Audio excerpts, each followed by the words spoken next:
hello sa mga idol, welcome ulit for another video. And for today's video, bibigay ko sa inyo yung mga top features na pwede nyo makonsider sa Samsung Galaxy A26 5G.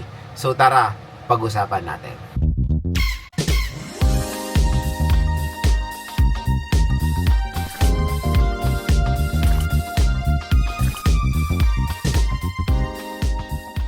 Mga idol, ang Samsung ngayon ay arangkada when it comes sa online platform dahil sobrang mura, bagsak presyo lang ang mga Samsung devices sa online.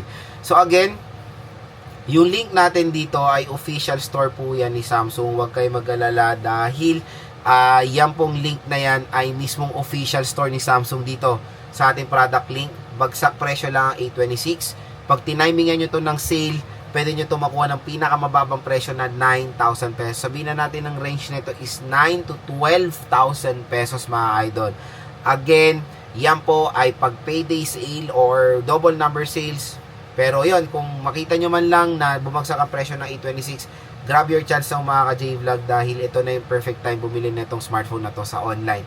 Again, sobrang layo ng presyo niyan pag binili nyo sa mall or sa mga third party na tindahan sa offline stores. Kaya nire-recommend ko parati or pinupush ko kayo bumili sa online dahil sayang din ang discount. Again, official store naman yan. Ano, maraming natatakot bumili sa online. Marami pa rin nagiging skeptical kasi marami daw scammers. Pero again, nasa consumer po talaga kung may scam kayo.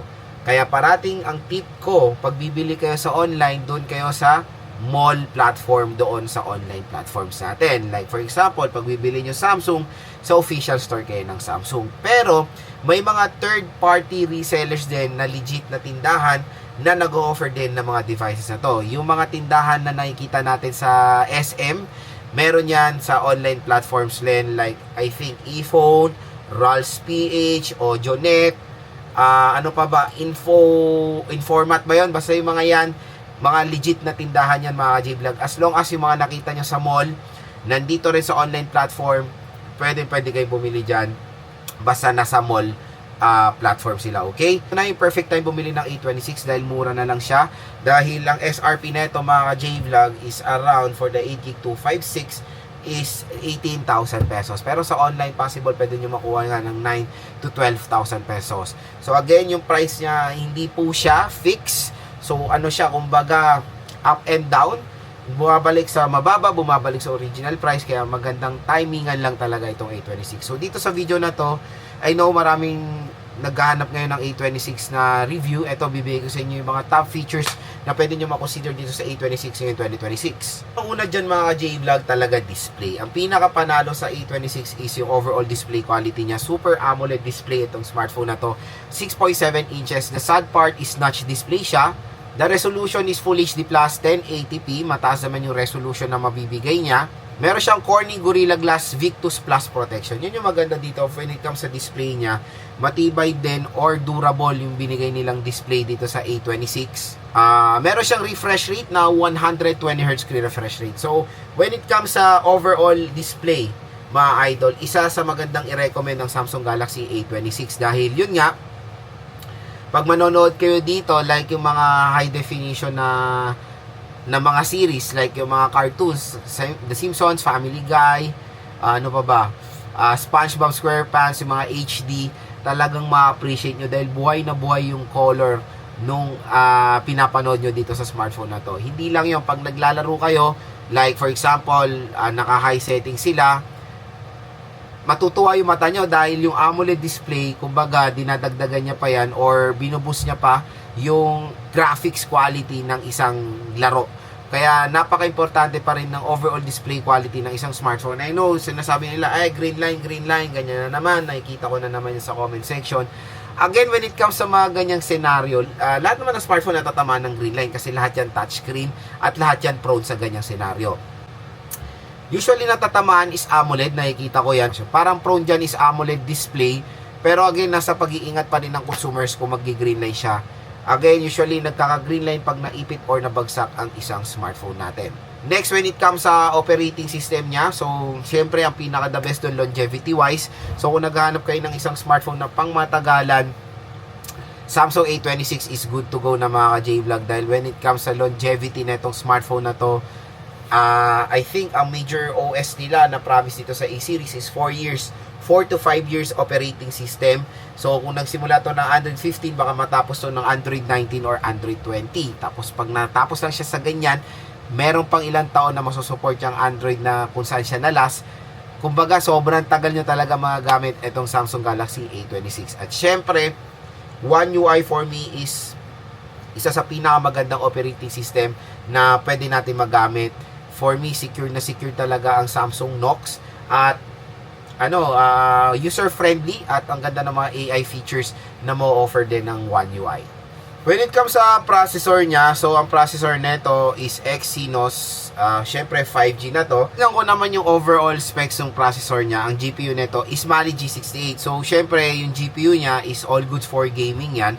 At kung gagamitin nyo pang laro itong Samsung Galaxy A26, paniguradong it can handle games din naman mga idol. At ang maganda pa dito, maliit lang yung kanyang processor. So 5 nanometer siya, ibig sabihin power efficient, and yung clock speed is 2.4 GHz. So sana bigyan nyo ng chance ang Exynos, dahil ako several times naman ako nakagamit ng Exynos. So far so good naman ng mga performance ng Exynos processor, and I know iba talaga ayaw ang Exynos at mas piniprefer ang Snapdragon. Kung gusto nyo talaga ng ganyang way, merong Snapdragon ang Samsung, like the Samsung Galaxy A36. Snapdragon po si A36, itong A26 Exynos. Pero again, for the processor of the Samsung Galaxy A26, all goods na yan mga ka-J-Vlog. And hindi naman lahat ng consumers natin ay naglalaro. Iba is syempre, mga basic task lang naman ang ginagawa sa smartphone. Maganda ring i-recommend ang A26 dahil hindi po mabagal ang processor niya. Isa pang magandang feature na itong smartphone na to, sa karamihan ng mga competitors na triple rear camera system. Si A26 ang isa sa pinaka merong magandang camera out there dyan sa under 10,000 pesos na 5G, kasi triple camera siya. So legit na yung tatlong lente nito gumagana, kasi iba sinasabi triple camera, dual camera, pero in reality isa lang talaga gumagana ng lente at iba is fake news. Pero dito sa A26, lahat po ng lente nito gumagana, even ultra wide and macro lens. So, na which is yan naman talaga dapat, 'di ba? Na pag sinabi mong triple camera, dapat yung mga lente niyan gumagana or useful. Tapos 4K video recording support pa siya, at meron siyang optical image stabilization. Kaya pag magbablog kayo habang naglalakad, stabilize naman yan dahil meron siyang OIS. When it comes sa kanyang battery performance, okay naman. Even though 5,000 mAh battery capacity siya, matagal din siya malobat. Salamat yan doon sa software optimization na meron dito sa A26. So meron siya tawag si Samsung na device usage pattern, kung saan pinag-aaralan niya yung pattern ng paggamit niya sa isang smartphone at gumagawa siya ng way para makatipid ng battery. Napaka-importante po ng software optimization doon sa battery ng iyong smartphone. Kahit na meron ka malaking battery, kung wala ka namang magandang software optimization, mabilis po talaga malobat yan. Dito sa A26, meron siyang software optimization na very helpful sa isang smartphone, di ba? At the sad part is wala siyang charger talaga out of the box. Ang dami nagreklamo na wala raw charger ang Samsung. Wala na tayong magagawa dyan. Even yung mga mura nila is wala na talagang charger. Ngayon ang gagawin na lang natin, bibili na lang tayo ng mga third party original brand.